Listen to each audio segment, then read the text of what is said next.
That is a wrap on night one of the 2026 NBA draft. I'm here with SNY NBA insider Ian Begley. And the Knicks essentially trade their way out of round one, now holding 5 second-round picks and receiving cash for those trades. What is the significance of them doing that? Yeah, what you're looking at there is a team that is going to stay under the second apron. At least that's how they're operating right now. And, that leaves them with not a ton of salary to work with between where they are right now and where that second apron sits. But it's just more evidence that the Knicks will operate under that second apron. James Dolan saying it on WFAN about a week ago. Knicks sticking with that plan, and that's why you saw what you saw on draft night with those multiple trades trading out of the first round. And if they do, or when they do, operate under the second apron or in the second apron, what does that mean for Mitchell Robinson and Landry Shamet? Obviously, they have multiple role players who are free agents. Right, and so with Robinson or Shamet, you would have to trade salary to create enough room under that second apron to be able to make competitive offers to either of those players. You wouldn't be able to sign both of those players unless you make major trades and shed major money from your team's salary. And so it seems like it would be one or the other, depending on what some subsequent moves are here for New York. And, it's an interesting strategy here because, a team coming off of an NBA championship have an opportunity to bring everybody back if ownership and James Dolan goes into that second apron, choosing not to do that. And now the Knicks, not saying they're going to have to scramble, but they're going to be, busy trying to figure out whether it's Robinson or Shamet. And then what do you do with the McBride potential extension? So a lot of more moving parts here now with the Knicks sticking under that second apron. 2 trades and wound up out of the first round and acquired 3 second-rounders. So now the Knicks have a total of 5, count them, 5 second-round picks on Wednesday. The basketball world was jolted just before midnight Monday with the news that Giannis Antetokounmpo is on the move to Miami and not Boston.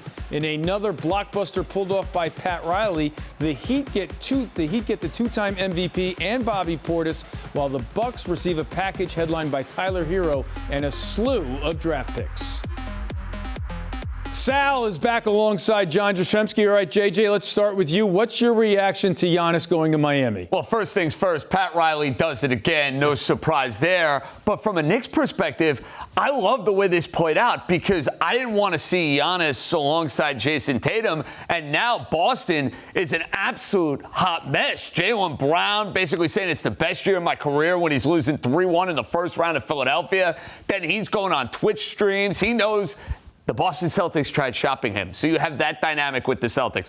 Giannis goes to a team that has a whole lot of work to do as far as trying to build around him. So the moral of the story is here, Sal. Yeah, Giannis, Pat Riley, Spoelstra, they'll be heard from.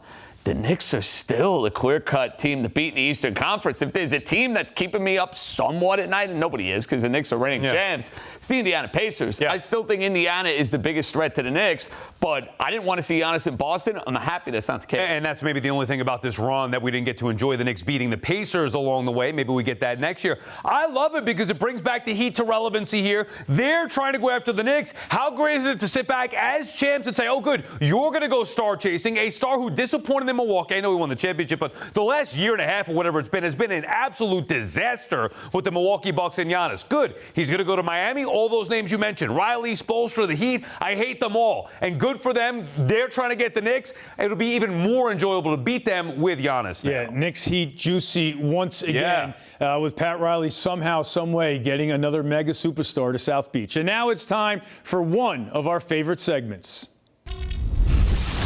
You got a problem with that?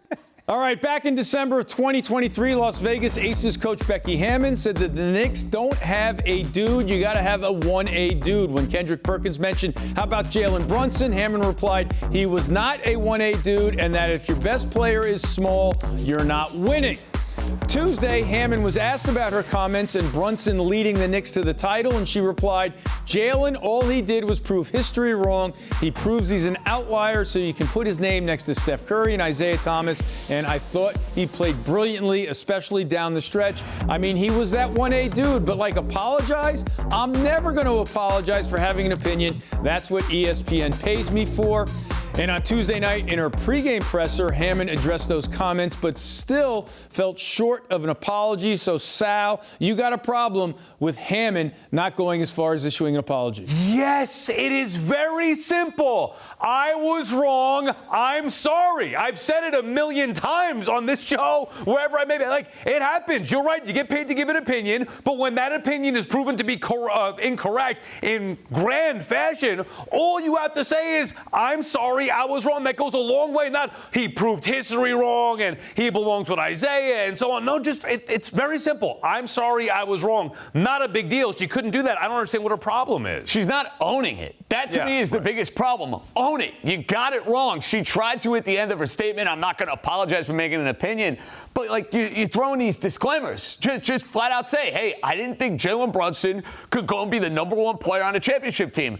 Newsflash, there were a whole lot of people, including many talking pundits that have NBA shows that could join Becky Hammon in thinking that Jalen Brunson could not be the #1 player on a championship team. He gets to live it. He gets to enjoy all the fruits of his labor. And I'd like a little bit more honesty and sorrow from Becky. Instead, it's just, he's 1A, Isaiah, Steph, blah, blah, blah. No. Own it. Give me an apology. I mean, Knicks Twitter keeps the receipts. We've seen that video the day they signed him to that deal that everyone was like downplaying it instead of, and especially JJ's guy, Bill Simmons. But hold on a second. We have to apologize every time we're wrong? Yeah. Sal, right. how many citizens of Atlanta have you apologized to in your career? I don't know if I apologize to them, but I've apologized. Like, look, the point is you can't take it. Obviously, you have an opinion and it's based on something. She will not let it go. Her thought was wrong. He's too small. He'll never be a 1A on a championship team. Wrong. Have some fun with it. Laugh at yourself and say, I was right. Prove me wrong. I'm sorry. You know what, Jalen? I'm sorry for the disrespect. You proved me wrong. That's it. It's not the end of the world. Yeah, no, I'm with you. She should have just owned up to it and say, I'm sorry, I was wrong. And, congratulations to the Knicks.